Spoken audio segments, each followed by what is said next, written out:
Yo, what's up guys? So in this video I'm going to teach you a trick called the Ambitious 1-2-3, or sometimes called the card elevator. Like with everything I do, I changed the handling a little bit and I've added a kicker ending that I think you're really going to like, so let's get into it.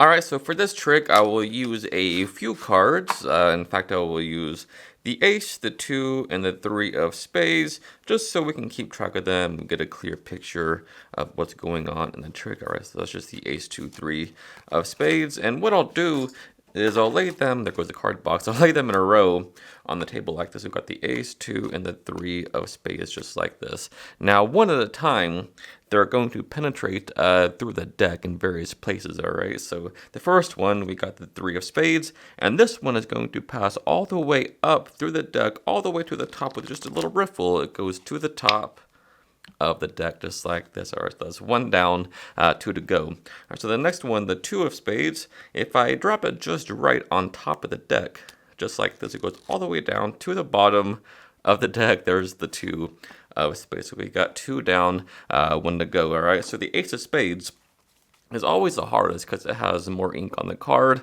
more weight to work with, I guess. I don't know how it works, but what I'll do is I'll place the deck right on top of it. I get right on the sweet spot, maybe right about there, I think is good. So watch, if I drop it just right on that ace of spades, what we can actually get here is this. It goes right through the table. There's that ace of spades. That's all 3 cards penetrating the whole deck, and that is ace 2-3 by Ed Marlowe. Alright, so the thing that makes this trick so damn fooling is the fact that you're using a couple of subtleties.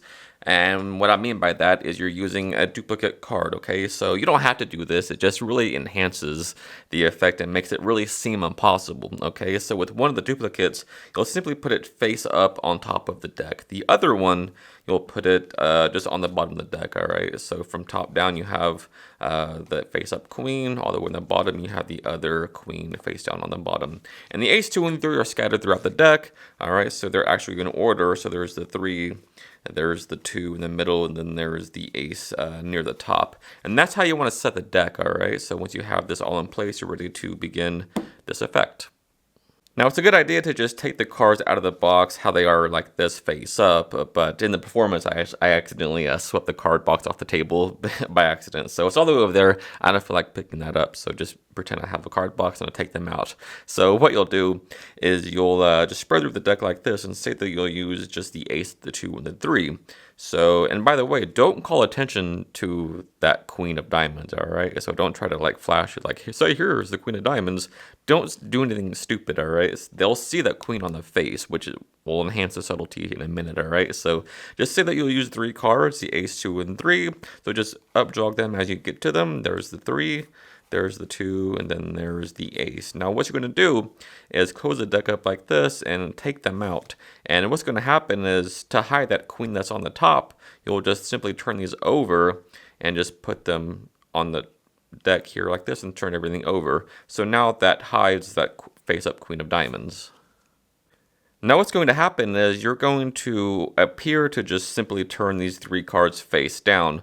But what actually happens is, of course, you turn all 4 cards down, adding that queen to the top. This is the Herb Zero edition, block edition, with just 1 card. This is a lot easier because it's just 1 card. You don't have to keep a break. And this is sort of my variation on it. I'm not sure if I invented it. I'm sure it's somewhere, but it's a breakless block 0 edition, all right? So what's going to happen is in the guise of showing the cards like this, you're just going to simply push over 2 cards, and they don't have to be aligned at all.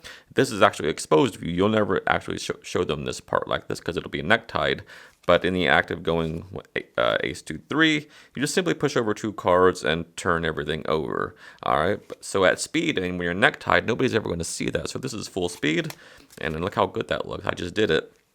So again, you're right here.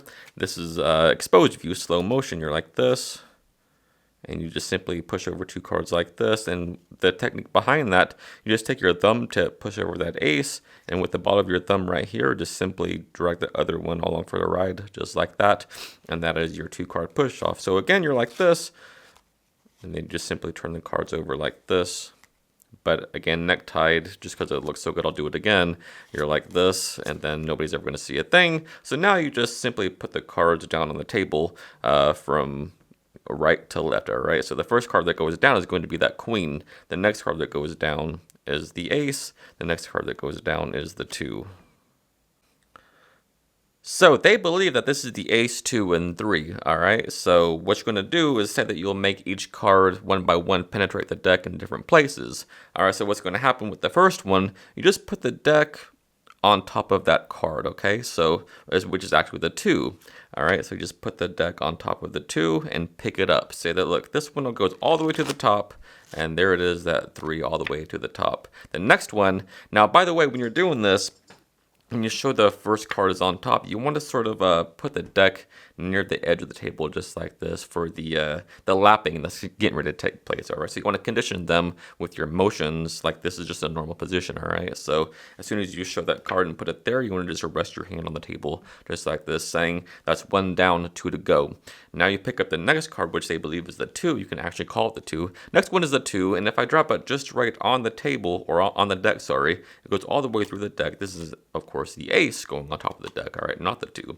All right, so you say if I drop it just right on the deck, it goes all the way down to the bottom of the deck, that 2 of spades right there. And again, you're subtly flashing that queen of diamonds on the face. All right, so again, after you put that on the table, just again rest your hand near the edge like this, and say there's a 3 and the 2, that's 2 to go, and the last one, the ace. Now, what you're going to do is an old Ed Marlowe lapping technique, all right? So when you put your hand close to the table, what's going to happen is with your thumb, you're going to just push that top card back, which is the ace, right? So saying 2 down, 1 to go, and you're just simply pushing that card back.